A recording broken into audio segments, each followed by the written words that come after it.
Bonjour, je vous présente cet ouvrage d'Étienne Balibar, Spinoza et la politique.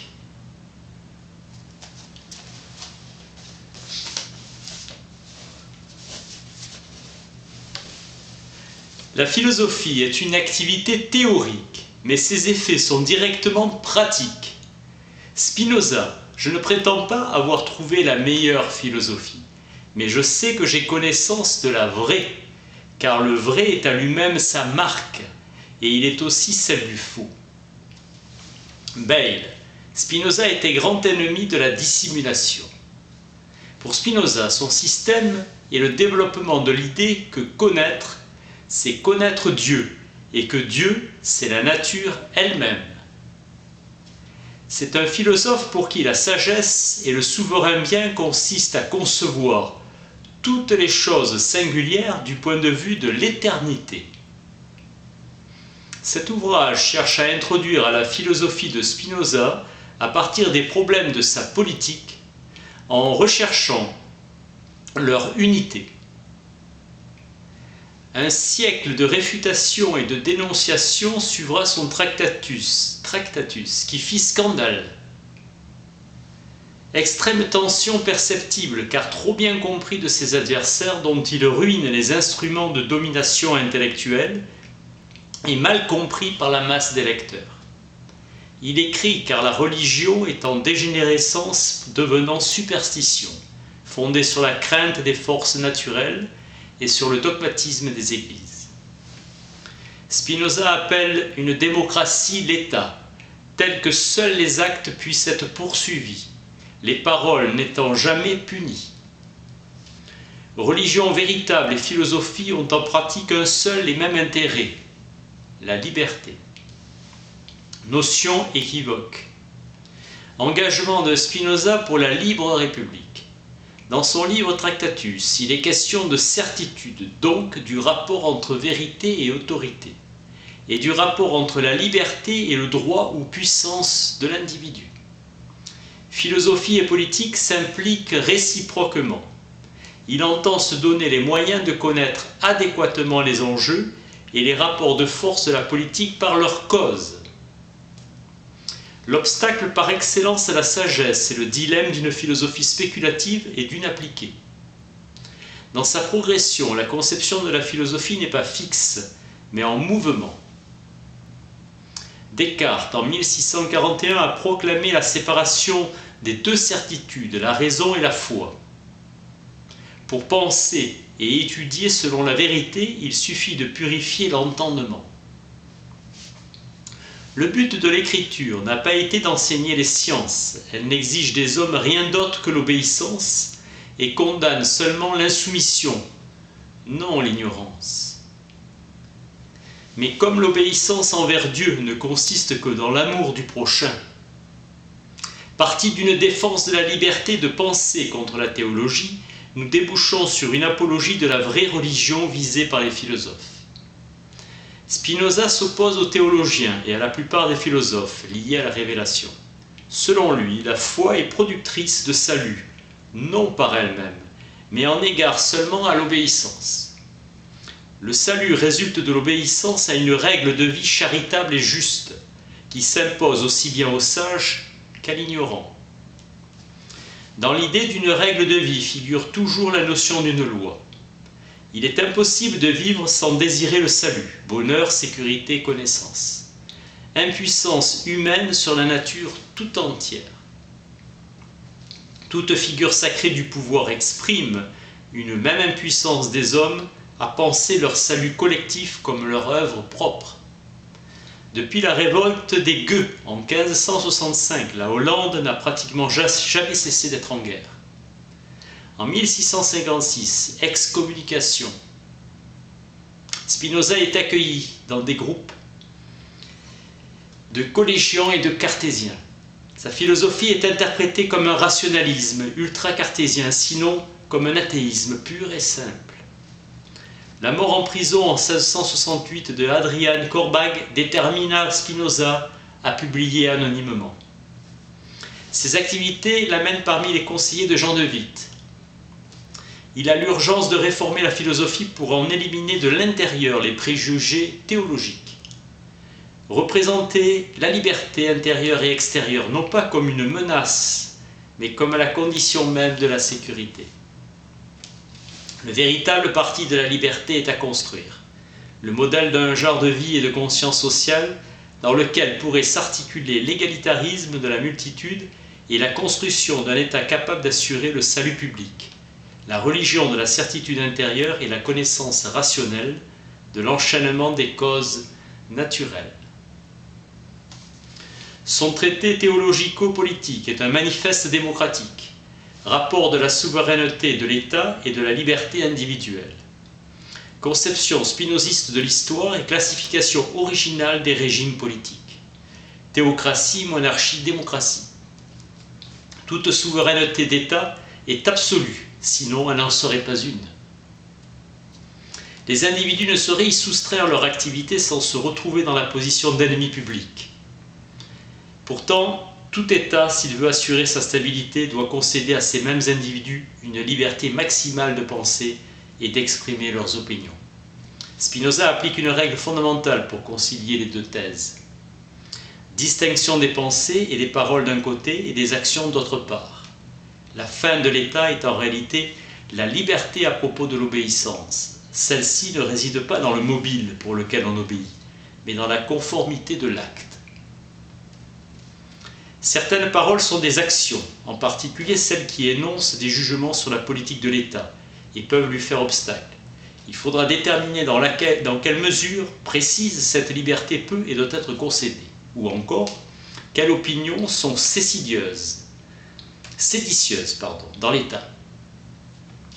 La réponse dépend du fait que l'État soit ou non corrompu. Seul dans un État sain, la règle est applicable. À l'individu sa liberté d'opinion, à l'État son contrôle. Spinoza démontre que souveraineté de l'État et liberté individuelle n'ont pas été séparées. La contradiction serait de les opposer. Il ne nie pas qu'il y a un conflit possible, mais de cette tension même qu'il faut faire surgir la solution. Lorsque l'État tente de supprimer la liberté d'opinion, cela conduit immanquablement l'État à sa ruine, non parce qu'injuste ou immoral en soi, mais physiquement insupportable. Les hommes sont ainsi faits qu'ils ne supportent rien plus impatiemment que de voir les opinions qu'ils croient vraies tenues pour criminelles et réprimer ce qui les pousse à la piété envers Dieu et les hommes, par où il arrive qu'il en vienne à détester les lois, donc à tenter des mouvements de violence. La nature est ainsi faite. Il en résulte que les lois concernant les opinions menacent non les criminels, mais les hommes libres, qu'elles sont faites moins pour contenir les méchants que pour irriter les honnêtes gens, et qu'elles ne peuvent être maintenues sans grand danger pour le pouvoir de l'État. Ainsi, plus la contrainte exercée sur la liberté individuelle est violente, plus la réaction est elle-même violente et destructrice par une loi de la nature. Lorsque chaque individu est sommé de penser comme un autre, la force productrice de sa pensée devient destructive. On obtient une sorte de folie furieuse des individus et une perversion de toutes les relations sociales, et cela de façon aiguë quand l'État s'identifie à une religion, soit que le pouvoir civil soit absorbé par le pouvoir religieux, soit qu'il impose aux individus une vision du monde concurrente de la religion et de même nature qu'elle. Un tel système ne pourrait durer que si tous les individus pouvaient effectivement croire au même Dieu de la même façon et dans les mêmes termes. Mais une telle uniformité est impossible et impensable. On observe dans toute société un perpétuel surgissement d'opinions opposées sur la divinité, la piété et la moralité, la nature et la condition humaine. Car les opinions des hommes sont de l'ordre de l'imagination. Son ingenium, dit Spinoza.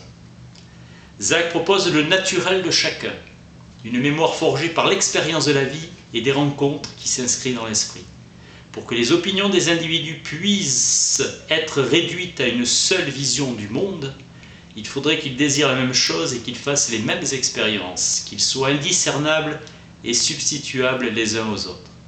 Ce qui est une contradiction dans les termes. Ce sont les mêmes individus qui doivent obéissance à la loi de l'État et obéissance à la loi divine. Deux souverainetés ne peuvent coexister. C'est pourquoi Les églises s'organisent sur le modèle de l'État comme un État dans l'État. Les individus sont transformés en instruments d'une rivalité qu'ils ne contrôlent pas.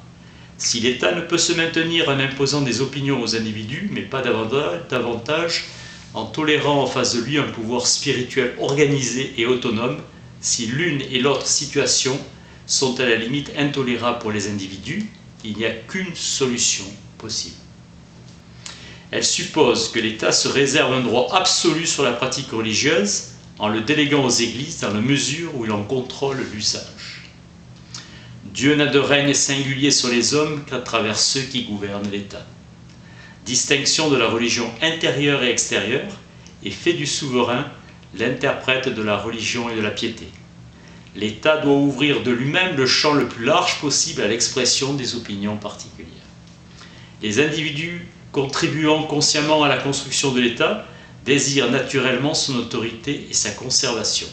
L'État qui, par la liberté d'opinion, maximise ses chances de prendre des décisions rationnelles, place du même coup les individus eux-mêmes en position de choisir l'obéissance comme la seule conduite avantageuse.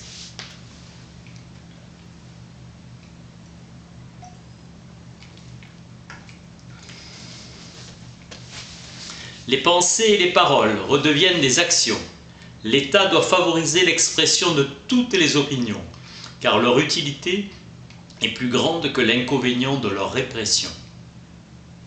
La souveraineté s'avère une production collective continue, un processus de transfert des puissances individuelles à la puissance publique et de stabilisation des fluctuations idéologiques qui passent par la parole. C'est une autolimitation qui exprime une causalité immanente à la construction de l'État, applicable qu'à une démocratie où les individus pensants forment à eux tous le souverain. Il faut que chacun transfère à la société toute la puissance qui lui appartient, de façon qu'elle soit seule à avoir sur toute chose un droit souverain de nature, un pouvoir de commandement auquel chacun sera tenu d'obéir, soit librement, soit par crainte. Le droit d'une telle société est appelé démocratie. Les États non démocratiques, les plus ignorants du fait que puissance et liberté s'impliquent nécessairement, ont très peu de chances de maîtriser leur propre arbitraire, donc d'échapper aux dissensions et révoltes, alors qu'ils en auraient le plus besoin. Tandis que l'État qui effectuera le calcul rationnel des avantages de la liberté et anticipera sur la violence qu'induirait la censure idéologique, c'est celui qui en fait fonctionne déjà selon ce principe. C'est la vérité de tous les régimes à partir de laquelle on peut mesurer la consistance interne de leur constitution, en déterminer les causes et les conséquences tendancielles. Concept de pacte social et de raison. Toute société civile peut être considérée comme résultant d'un pacte tacite ou express, parce qu'il est rationnel de fuir la misère et l'insécurité de l'état de nature, où les hommes ne suivent que leurs désirs ou appétits particuliers. C'est une loi universelle de la nature humaine que nul ne renonce à ce qu'il juge être bon, ni n'accepte un mal sinon pour éviter un mal pire ou par espoir d'un plus grand bien. Mais c'est la démocratie qui met en évidence le ressort de tout pacte, la mise en commun des puissances individuelles ou le transfert intégral dont résulte l'obéissance civique. Et c'est elle qui fait de la raison un principe pratique. Dans un État démocratique, l'absurde est moins à craindre, la majorité ne pouvant s'accorder en une absurdité. Le fondement et la fin de la démocratie est de soustraire les hommes à l'irrationalité du désir et de les maintenir dans les limites de la raison, pour qu'ils vivent dans la concorde et la paix. La démocratie apparaît comme l'exigence immanente de tout État. Tout État institue une domination et corrélativement une obéissance, donc assujettit les individus à un ordre objectif. Un esclavage généralisé n'est pas un État. Le concept d'État inclut à la fois l'imperium et la res publica. La condition de sujet présupposée, la citoyenneté, l'activité et donc l'égalité à laquelle l'État démocratique donne son plein développement.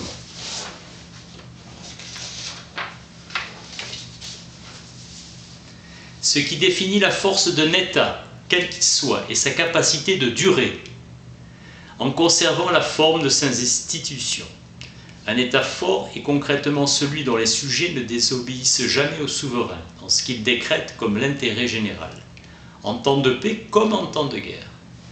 Mais cette définition n'a de sens que si on se demande à quelles conditions un tel résultat peut être pratiquement obtenu. Le caractère absolu de la souveraineté est un état de fait. Les révolutions sont par définition illégales et illégitimes, leur projet même est un crime, aussi longtemps qu'elles ne sont pas accomplies. Spinoza insiste que ces notions sont des développements du droit naturel qu'il définit comme équivalent à la puissance d'agir. La nature à laquelle nous avons affaire n'est rien d'autre qu'une façon nouvelle de penser l'histoire, selon une méthode d'explication rationnelle qui vise à l'explication par les causes. Connaître Dieu de façon adéquate, c'est essentiellement connaître l'histoire de façon elle-même immanente. Au centre figure la notion de récit historique. La science historique est une histoire critique qui prend pour objet l'enchaînement des événements et la façon dont les acteurs historiques inconscients imaginent le sens de leur histoire. L'état des Hébreux aurait pu être éternel, à en juger d'après la perfection formelle du mécanisme d'obéissance et de cohésion sociale, doté par Moïse. Mais il ne l'a pas été comme aucun autre État. La dissolution des États n'a pas de terme fixé à l'avance, mais n'a rien d'un accident. Ce qui l'explique en dernière analyse, c'est le développement des antagonismes intérieurs qui corrompent les institutions et déchaînent les passions de la masse. Le christianisme n'a pas moralisé l'histoire, et elle n'a rien changé des forces en présence. Il s'est plutôt inséré lui-même, le christianisme, dans le jeu naturel des antagonismes sociaux. C'est néanmoins une coupure décisive, capacité extraordinaire du Christ de communiquer avec Dieu, d'âme à âme, de percevoir le commandement de l'amour du prochain comme une vérité universelle et de l'exprimer dans le langage des notions communes à tout le genre humain. La révélation du Christ se comprend comme le prophète Jérémie qui préfigure le sien dans une période de dissolution de l'État, fiction qui consiste à croire que la religion concerne des hommes en tant qu'hommes. D'où la possibilité d'une perversion, que le commandement d'une charité universelle, tout homme est mon prochain, se transforme en un commandement d'humilité, aime ton ennemi, tant l'autre joue. De même, l'erreur initiale de Moïse est d'avoir conféré aux Lévites un monopole héréditaire des fonctions sacerdotales. Le christianisme, malgré tout, imprime à l'histoire de l'humanité un tournant irréversible. C'est une révolution culturelle. Plus de prophètes depuis le Christ, c'est-à-dire d'hommes exceptionnellement vertueux, dotés d'une imagination assez vive pour se représenter ses propres pensées comme des signes de Dieu. Les prophètes sont ces médiateurs vivants qui rappellent l'existence de la loi dans le langage même du peuple. Avec le Christ, la loi est intériorisée et donc toujours actuelle. La révélation est une illumination intellectuelle et il l'a inscrite au fond des cœurs, à découvrir en lui-même. Le salut lui apparaît comme une conséquence de sa vertu. Qui se croit prophète ne saurait être que le faux prophète. Par contre, rien n'interdit qu'il y ait d'autres Christ. Spinoza esquisse dans le Tractatus les thèmes d'une philosophie de l'histoire. Spinoza énonce que la religion n'acquiert force de loi que par la décision du souverain. La religion intérieure est la foi et l'extérieur le culte. Flavius Joseph invente le terme de théocratie que Spinoza emprunte, mais le premier à en faire un concept. Pour les Hébreux, le droit civil et la religion sont une seule et même chose, l'obéissance à Dieu. Les institutions mosaïques représentent une réalisation presque parfaite de l'unité politique, équilibre subtil des pouvoirs et des droits produisant une auto-limitation de l'État. Cela tient surtout au principe même de l'État, à l'identité de la loi civile et de la loi religieuse. Ritualisation intégrale de l'existence qui interdit aux individus tout doute, en toute déviation de leurs devoirs et une identification complète du salut individuel avec le salut collectif. La théorie de la théocratie est une théorie du nationalisme en tant que ressort passionnel le plus puissant du patriotisme. Pour Spinoza, la culture des Hébreux est un infantilisme. La culture politique de l'obéissance rituelle est une culture de la superstition. Ordre finalisé voulu par Dieu. C'est une culture de la crainte. Crainte de Dieu et crainte obsédante de l'impiété, donc tristesse permanente dans la théocratie. La fiction même détermine la politique, agit comme une cause immanente à la réalité. En remettant le pouvoir à Dieu, les Hébreux ne l'ont remis à aucun homme, tous dans l'alliance avec Dieu. Le temple demeure de Dieu, maison commune appartenant au peuple entier et symbole de son droit collectif. Moïse, prophète législateur, parlant au nom de Dieu et à qui le peuple a remis volontairement tous les pouvoirs. Notion du droit divin verrouillant toute possibilité d'ébranler la superstition. Surgissent les révoltes populaires, les usurpateurs, conquérants ou réformateurs. Dans la démocratie, les individus exercent directement la souveraineté collective sans recourir à la fiction d'une alliance avec Dieu par un pacte social. Consensus d'aimer son prochain comme soi-même, d'autant plus nécessaire que la liberté d'opinion et d'expression est mieux reconnue comme la base et la fin de l'État.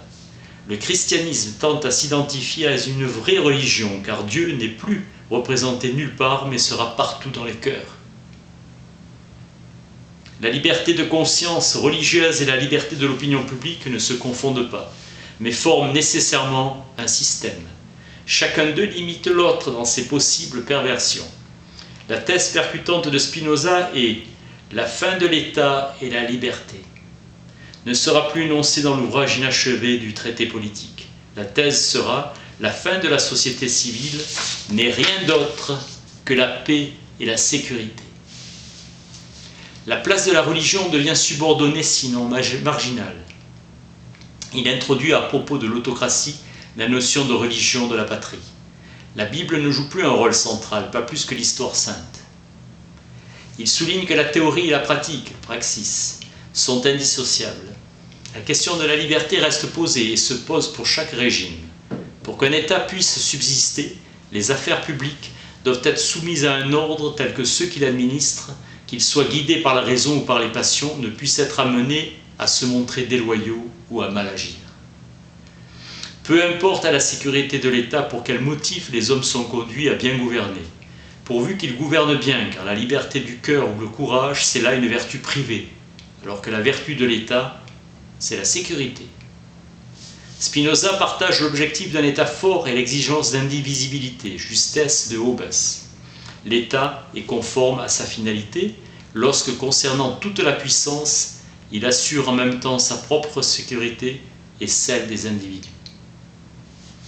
L'ouvrage inachevé, la démonstration reste en suspens au moment décisif. La monarchie et l'aristocratie, sous certaines conditions, peuvent être absolues, mais qu'en est-il de la démocratie ? Cela sollicite l'imagination des commentateurs, peu importe que la rédaction soit inachevée. L'essentiel a été dit au départ. Théorie du régime démocratique posée d'emblée comme le meilleur. Moins le souverain s'identifie physiquement à une fraction de la société, plus il tend à coïncider avec le peuple entier, plus il peut être stable et puissant. Mais son unité et son indivisibilité sont difficiles à concevoir et compliquées à organiser. Chacun désire que les autres vivent conformément à son propre naturel, qu'ils approuvent ce que lui-même approuve et rejettent ce qu'il lui-même rejette, ce que l'éthique définit comme l'ambition. Thèse de Spinoza. Le droit de chacun s'étend jusqu'où s'étend sa puissance déterminée. La notion première est celle de puissance. Sa formule signifie que le droit de l'individu inclut tout ce qu'il est effectivement capable de faire et de penser dans des conditions données.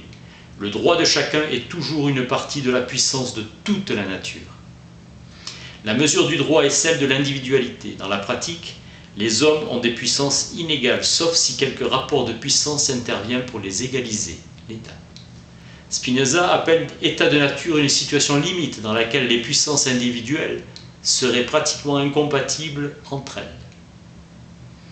À quel niveau s'établira l'équilibre et dans quelle mesure les droits des individus s'additionnent, se multiplient, se neutralisent ou se détruisent ? Dans une situation d'anarchie proche de l'état de nature, l'égalité des individus comme leur indépendance est plus imaginaire que réelle. Une égalité véritable, non vide de contenu, entre certains hommes ou entre tous les citoyens d'un État ne peut être que le résultat d'institutions et d'une pratique collective. Elle n'a de chance d'émerger que si tous y trouvent leur intérêt. L'État doit être pensé lui-même comme un individu, ou plus exactement comme un individu d'individus, ayant un corps et une âme ou une pensée. Dans l'état civil, les citoyens pris tous ensemble doivent être considérés comme l'équivalent d'un homme à l'état de nature. Entre l'individu humain et cet individu d'individu qu'est l'État, il y a une considérable différence de degré dans la puissance qui entraîne une différence qualitative. L'État peut, s'il est bien constitué, durer par ses propres forces. À durée humaine, on peut même imaginer que sa durée confine à une sorte d'éternité. Si la forme de l'État ne menaçait pas plus la sécurité des individus, que l'activité des individus ne mettait en danger les institutions, on aurait un corps politique parfait, qu'on pourrait dire libre ou rationnel. Il n'y aurait plus d'histoire ni de politique. Les causes externes des dissolutions des régimes sont les guerres. Ce danger menace toute société, puisque les États sont entre eux comme des individus à l'état de nature. Les États défendent d'autant mieux leur intégrité qu'ils sont intérieurement plus forts, mais aussi toutes les causes qui leur font préférer la guerre à la paix. Existence de castes militaires, ambition de gloire du souverain, tentation d'exporter les conflits. Les véritables causes sont donc internes. Gradation de l'illégalisme des individus, de la désobéissance ouverte à l'interprétation selon leur bon plaisir, des décisions du souverain. Quand dans un groupe il existe une prétention de savoir mieux que l'État ce qui convient au salut public, réside un ferment de dissolution. Symétriquement, nous avons l'arbitraire du pouvoir et sa dégénérescence tyrannique. Le corps politique est toujours plus menacé par ses propres citoyens, cives, que par des ennemis extérieurs, rivalité. Toutes les causes de dissolution du corps politique forment un cycle, lui-même entièrement immanent à la constitution naturelle de l'État, c'est-à-dire n'exprimant rien d'autre qu'un certain rapport contradictoire entre les puissances qui le composent. La nature s'identifie effectivement à l'histoire. Autolimitation, l'état fort absolu est celui qui contrôle son propre pouvoir. Le moins est celui qui tente d'interdire par la loi les vices qu'il produit lui-même. Spinoza explique que la dégénérescence des institutions corrompt à la fois les maîtres ou les dominants et les sujets ou les dominés. L'arrogance est le propre des maîtres. La foule est servile quand on la domine et arrogante quand elle est dominée. Étrangère à toute vérité et à tout jugement. Il faut une rare vertu pour suspendre son jugement. Les individus décident rarement au sens fort du terme. Leur volonté n'est que l'ignorance des mobiles passionnels qui les poussent. Dans une monarchie, ce sont en fait les conseillers qui décident. Les monarchies absolues sont des aristocraties occultées où la réalité du pouvoir appartient à une caste, divisée par une ambition rivale. Un roi tout-puissant entretient ses rivalités en privilégiant certains favoris et en tendant des pièges à des sujets. Spinoza constitue un appareil d'État. Comme véritable détenteur du pouvoir politique, le souverain de chaque régime tente à s'identifier avec l'unité fonctionnelle de cet appareil et engager un processus de démocratisation de cet appareil lui-même. Chacun des régimes tente à sa propre perfection et ouvre une voie vers la démocratie. Postulant d'un accroissement indéfini de la richesse de tous, Spinoza travailla 15 ans sur l'éthique. Il parut au lendemain de sa mort, en 1677. La sociabilité, la thèse d'Aristote, l'homme est par nature un être vivant pour la cité. Bossuet, la société est une grande famille. Marx, dans sa réalité l'essence humaine et l'ensemble des rapports sociaux. Spinoza, les hommes dans la mesure où ils vivent conduits par la raison, sont ce qu'il y a de plus utile à l'homme. Donc efforçons-nous de conduire les hommes par la raison. Le bien que l'homme désire pour lui-même et qu'il aime, il aimera de façon plus constante s'il voit que d'autres l'aiment aussi. J'appelle piété le désir de faire du bien qui naît de ce que nous vivons conduit par la raison. Quant au désir qui possède un homme conduit par la raison de s'attacher les autres par le lien de l'amitié, je l'appelle moralité. Morale ce que louent les hommes vivant conduits par la raison et immoral ce qui s'oppose à l'établissement de l'amitié. Voici les fondements de la cité. Que si les hommes vivaient conduits par la raison, chacun exercerait ce droit qui lui appartient sans aucun dommage pour autrui. Le désir est l'essence même de l'homme. Et fort égal conatus. La sociabilité est une réciprocité de participation au souverain bien qui définit la raison. C'est par la connaissance de la vérité que les hommes sont disposés à vouloir ce bien commun, donc leur utilité réciproque, autrement dit, à s'aimer les uns les autres. Les hommes sont dits actifs dans la mesure où ils vivent conduits par la raison. La raison n'a rien de transcendant, elle n'exprime rien d'autre que la puissance de la nature humaine. Si elle enveloppe nécessairement l'idée de Dieu, c'est que les hommes trouvent cette idée dans leur propre activité. Spinoza insiste, la nature humaine se définit à la fois par la raison et par l'ignorance, l'imagination et la passion. Les hommes s'accordent et vivent conduits par la raison dans la mesure où ils réalisent complètement les lois de leur propre nature. Les hommes ont un intérêt immédiat à s'accorder entre eux, dans la mesure même où ils tendent à se conserver. L'expérience et le raisonnement démontrent cette nécessité. La raison fait partie de la nature humaine. Cet effort pour faire que chacun approuve l'objet de son amour ou de sa haine est en vérité l'ambition. Tous le désirent également et tous se font obstacle. Pour Spinoza, l'autre, le prochain, le concitoyen est un processus d'identification imaginaire qu'il appelle imitation affective et qui agit dans la reconnaissance mutuelle des individus aussi bien que dans la formation de la multitude comme agrégat instable de passions individuelles.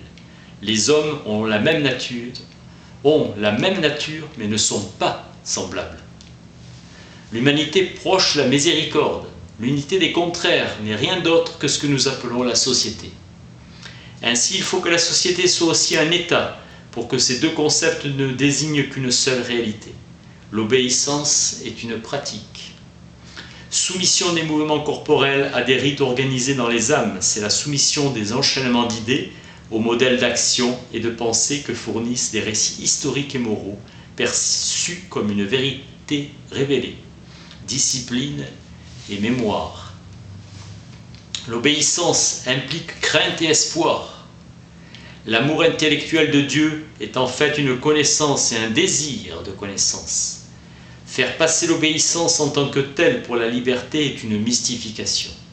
La liberté réelle est synonyme de puissance et d'indépendance, tandis que l'obéissance traduit toujours une dépendance. Lorsqu'un individu est passif, c'est que son âme est subjuguée par la circulation des affects et par les idées générales de l'imagination collective. Passion et raison sont en dernière analyse des modalités de communication entre les corps et entre les idées des corps. Tous les individus ont au moins une idée vraie, ne serait-ce que celle de l'utilité qui contient en germe l'équation de la liberté et de la puissance d'agir. La société politique possède la puissance immanente de se transformer dans le sens d'une vie proprement humaine, c'est-à-dire joyeuse. La connaissance est une pratique et la lutte pour la connaissance, la philosophie, est une pratique politique. L'aspect essentiel de la démocratie spinoziste est d'emblée la liberté de communication.